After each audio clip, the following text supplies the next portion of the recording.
বিকল্প দৃষ্টি সংবাদ মাধ্যমে আপনাদের স্বাগত। আমরা বর্তমানে রয়েছি শীতলকুচিতে। গত রাত্রিতে ছাগল চুরির ঘটনায় চাঞ্চল্য ছড়িয়েছে নগর শোভাগঞ্জে। ওই ব্যক্তি থানায় লিখিত অভিযোগ করতে এসেছেন। আমরা একটু তার সাথে কথা বলে নেওয়ার চেষ্টা করব। কেন আপনি থানার দ্বারস্থ হলেন? থানায় একটু অভিযোগ জানাবার আছে। কী বিষয়ে অভিযোগ? আমাদের খাসি চুরি হয়ে গেছে। খাসি কোথায় ছিল রাখা? ঘরের মধ্যে। ঘরের মধ্যে। আনুমানিক কত টাকা হতে পারে খাসির মূল্য? মোটামুটি 21,000। কি উদ্দেশ্যে রেখেছিলেন সেই খাসি?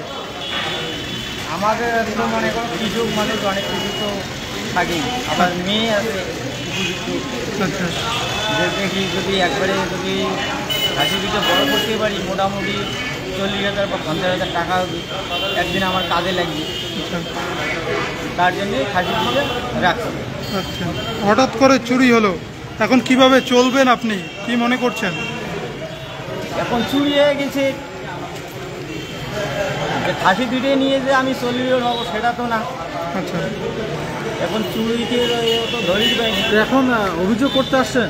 অভিযোগ করতে আসছি। কি চাইছেন আপনি? দেখি এখন যাই কি অভিযোগ বলে।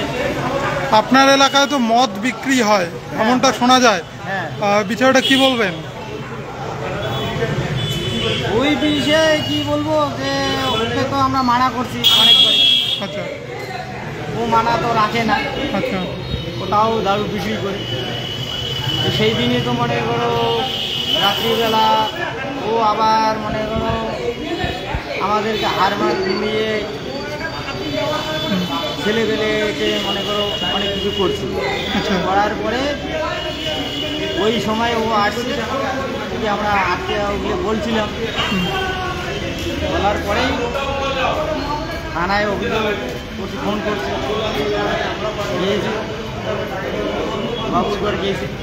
যাওয়ার পরে তো আমরা মদ বিক্রি বন্ধ করেছি। ওই জন্য আপনার উপর কি চড়াও আছে? ওই জন্য আমার সাথে এত মোটামুটি রিয়েকশনে চলছে। যে তারাই কি করতে পারে এমনটাই মনে করছেন?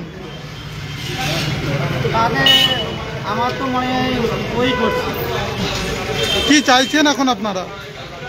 এখন থানায় আসছি, এখন ওরা আমাদের প্রতিশ্রুতি যেটা ভালো দিয়েছে আমরা ওইটাই চাচ্ছি।